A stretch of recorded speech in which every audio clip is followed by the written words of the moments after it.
کی پێغەمبەری خوا هەیە صلی الله عليه وسلم کە دوعایەکی قبول کراوە و قبوڵە.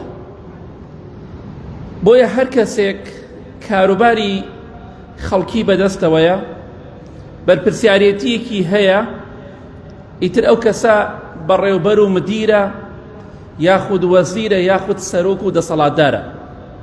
با جوان گوێ بگرن، پێغەمبەری خوا صلی الله عليه وسلم دەفەرمێ لە حەدیثێکی صحیح مسلمدا: اللهم من ولي من أمر أمتي شيئا فشق عليهم فاشقق عليه.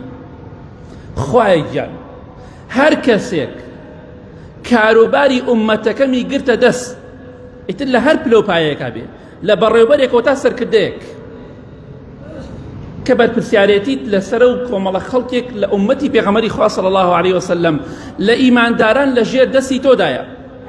خوای گیان هەر کەسێک شتێک لە کاروباری ئومەتی منی بەدەستەوەیە، شتەکانیان لەسەر قورس و گران دەکا، ژیانیان قورس و گران دەکا، خوای گیان کاروباری قورس و گرانکەی ژیانی تەنگ و تاریکەی هەر دەسەڵاتدارێک، خوای گیان شتەکان لەسەر خەڵکی قورس دەکا، خوای لەسەری قورسکەی، لەسەری خەڵک گران دەکا، خوایە گرانیکەی لەسەری، ژیانی خەڵکی ناڕەحەت دەکا، خوایە ژیانی ناڕەحەتکەی.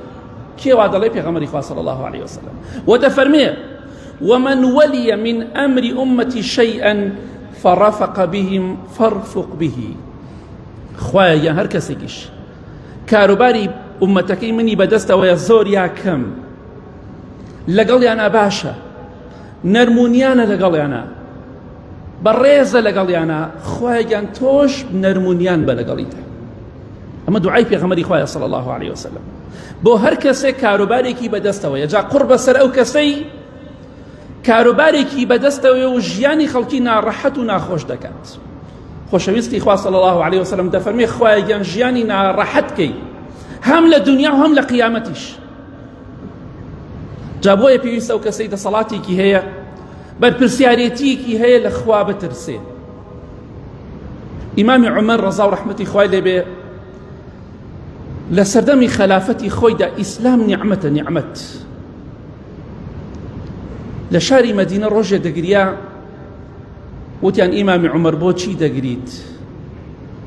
وتی وڵاتی عێراق وڵاتێکی شاخاویە، عێراق شاخی زۆرە، شاخی سەختی زۆرە، ئەترسم لەوە دەترسم لە وڵاتی عێراقدا